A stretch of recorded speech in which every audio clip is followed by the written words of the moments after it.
The NBA Finals has finally ended. The NBA season is over. The bubble's over. The Lakers are NBA champions. LeBron James, MVP, and the GOAT. This is the Lakers' 17th championship as a franchise, tying the Celtics for most of all time.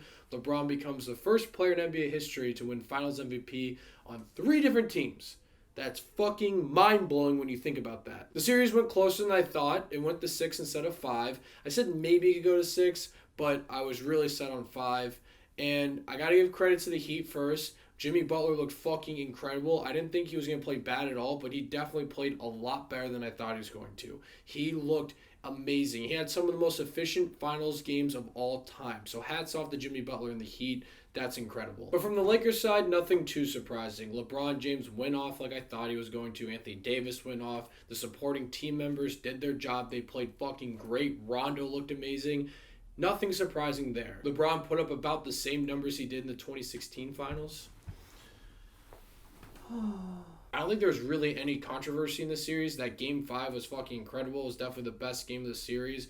But like I said, nothing too surprising. It went about is what I thought it was going to go. And I think most people thought the same thing. People online are saying this was an easy ring for LeBron, and I disagree. Yes, this was probably his easiest path to a ring, which is kind of funny because he goes to the West and ends up being his easiest path to a ring. But you got to give the Heat credit. They beat the Bucks. They beat the Celtics. But I do agree competition-wise that was probably the easiest path to a ring.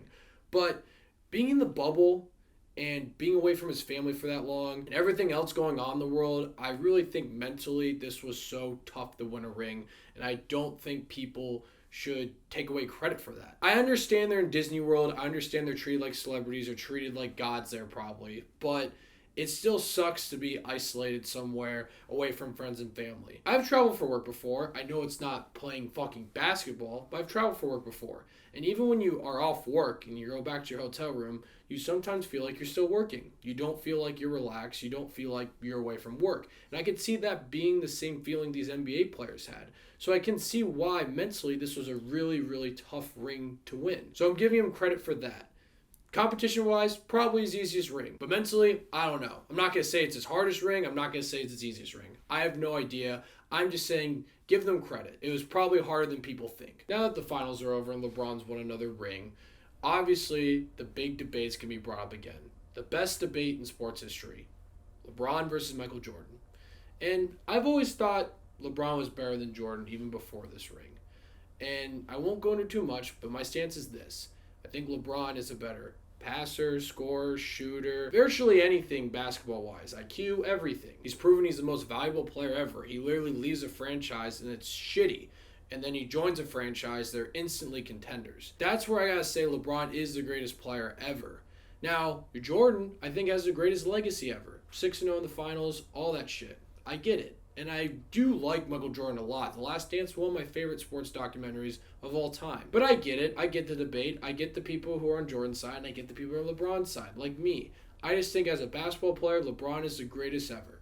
Jordan has the best legacy ever. I've seen people online say that. My friends have said that, and it makes sense. It really does when you think about it. You can like both. It's fine. It's fine if you like LeBron and Jordan. But I get the debate. It is the best debate in sports history, I think. And there's still a lot of years left. LeBron has made it clear he's still in his prime. He's going to be playing for a while still. He could win 2 more rings. What are people going to say if LeBron has 6 rings and Jordan has 6 rings? So we'll see what happens. Like I said, best debate in sports history. I love to talk about it. But my stance is LeBron is the greatest player of all time. Jordan has the greatest legacy. But at the end of the day, though, what we're really talking about is congrats to LeBron and the Lakers. They won it for Kobe, their 17th championship, LeBron's 4th ring, 4th Finals MVP. The kid from Akron has won a ring on 3 different franchises. That is fucking insane. Congratulations, LeBron. Oh, one last thing, gotta say, shout out to Adam Silver. The bubble fucking worked. It was awesome. It was exciting. No COVID cases. I don't give a fuck what the ratings say. The NBA playoffs have never had to compete with football ever. So ratings are going to be down. Of course they are. But the bubble worked. It was safe. It was fucking awesome. We got a champion. So shout out to Adam Silver. You are a genius. So the 2020 NBA Finals and just the bubble. Let me know what you guys thought of it. Thank you so much for watching. Click here to see more of Dave's Takes.